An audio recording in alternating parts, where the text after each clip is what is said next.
Timer. Our second speaker, Craig Sr., Great Expectations. Great Expectations, Craig Sr.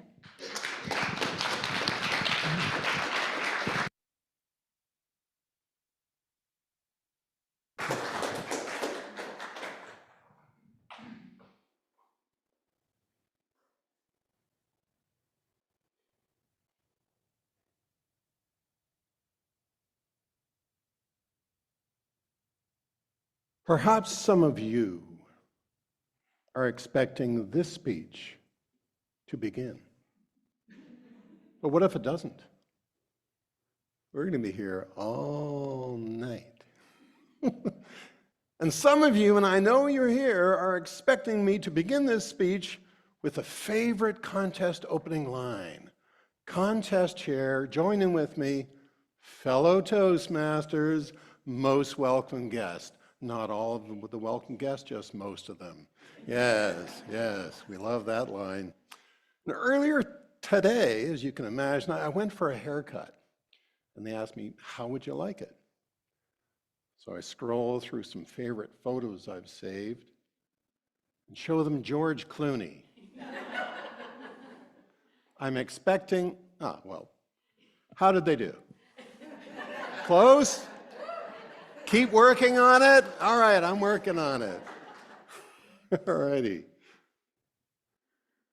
Now, a few of you might expect me to mention Charles Dickens' coming-of-age story of Pip's great expectations of growing from an orphan to a gentleman. I just did. Many of us have many expectations. Expectations of ourselves, expectations of others. The question is whether those expectations serve us or enslave us. Yes. And perhaps your expectations follow you to places like parking lots. You're expecting people to park between the lines and straight. When they palm in there and you're looking at them, oh man, right? And some of you probably expect people to park the shopping cart back into the shopping cart lane and push it all the way into the end and snuggle it into that last cart there, straight and in rows with the other ones, right? And when they don't, you say, see? You air your grievances to your darling spouse, pointing to the projectors over here. And they accepted you for better or for bitter. And what you understand to be silent agreement is really silent eye rolling. The spouses, you know this to be true, right? Yes, I'm seeing the heads nodding right here. Well, just think back to that first time, the first time you fell in love. Your eyes lit up, your heart lit up, and you knew this was the one.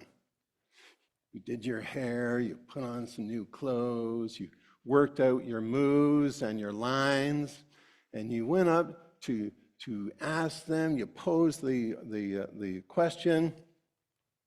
No, thank you. You knew you were a devil on the dance floor. So you went back, got a new hairstyle, some new clothes, worked up some new moves and some even better lines. You might even have joined Toastmasters to get some of those lines. You follow them around like a puppy dog, pose the question again.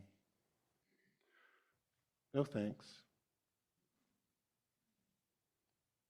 Then you became a sad puppy dog.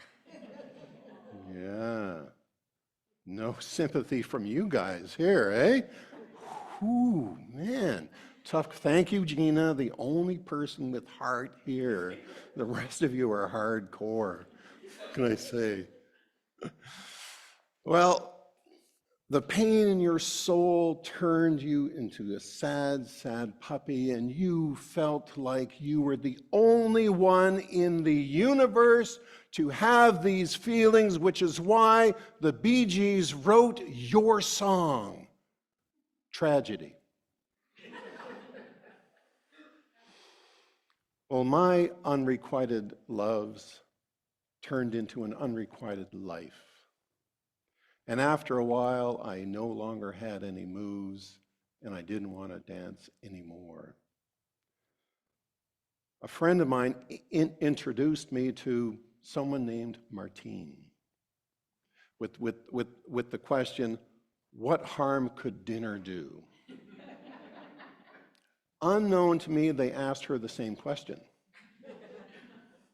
Well, one quiet dinner turned into another and another until we went for counseling with a marriage officiant. And in discussions with the officiant, we decided to change the vows. The vows weren't working for us. So we reached into the vows and took out expectation. We took out one word. Instead of I take you, it was I receive you. One word change. And that sentiment has permeated all of our interactions ever since. Even going to the grocery store is an adventure that we look forward to. Now, I'm working out my issues with the parking lot, and I'm noticing her eyes are rolling a lot less. Things are going all right.